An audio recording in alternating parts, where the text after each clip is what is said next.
तो चोखो मेला नाम के एक भक्त हुए पंढरपुर में। अच्छा, चोखो मेला जो है ये कोई मातृ गर्भ से इनका जन्म नहीं हुआ। तो चोखो मेला जी जो थे, इनका जन्म कैसे हुआ? इनके माता पिता वे एक ब्राह्मण थे। तो विप्र कुल के दो दंपति दोनों नित्य एकादशी पर श्री पंडरीनाथ भगवान का दर्शन करने जाते थे।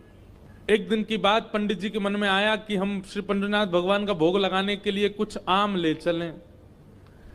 तो आम लेकर के पंडित जी और उनकी घरवाली दोनों जब मंदिर जाने लगे, तो ठाकुर जी तो इतने प्रेमी हैं भक्तों के कि मंदिर तक आम लेकर के आए, तब तक ठाकुर जी से प्रतीक्षा नहीं हुई। भगवान एक ब्राह्मण का रूप धारण करके बाहर ही चले गए और बाहर जाकर के वो ब्राह्मण दंपति से कहने लगे, हमको बहुत जोर की भूख लगी है, हम बहुत दिन से भूखे हैं, आपके पास बहुत सारे आम हैं, इसमें से 2-3 हमको दे दो।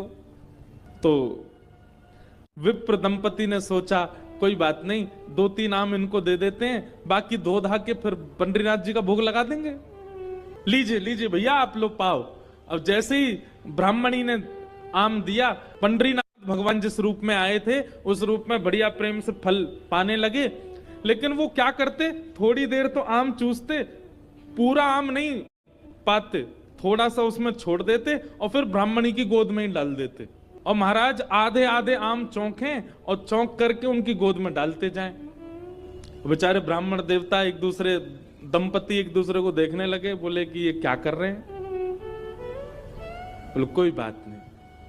2-4 आम पा करके और उच्छिष्ट छोड़ छोड़ करके उनकी गोद में ब्राह्मण तो चले गए। अभी दोनों दंपति सोचने लगे कोई बात नहीं, 2-3 आम बचे, इनको धो के पंडरीनाथ भगवान का भोग लगा देंगे, और ये जो आम ये हमारी गोद में छोड़ गए, इनको बांध लो, कोई जानवर या कोई जीव मिलेगा उसको दे देंगे। अभी इनमें आम बचे हैं, कोई जीव खा लेगा। जैसे ही दोनों आगे बढ़े तो ब्राह्मण तो थोड़े आगे चले गए, पत्नी धीरे धीरे पीछे आ रही थी। तभी उसको अचानक इतना भार लगने लगा, वो जो उसने झोली सी बनाई थी, जैसे उसने देखा मेरी झोली इतनी भारी हो गई, खोल करके देखा तो वहीं एक नन्हा सा बालक था। उसी का नाम पड़ा चोखो मेला। उनका नाम चोखो मेला इसलिए पड़ा क्योंकि भगवान ने आम चौंक करके और गोद में मेल दिया, इसीलिए नाम उनका चोखो मेला। अब इनके कोई माता पिता नहीं है, ये ठाकुर जी ने इनको भेजा है।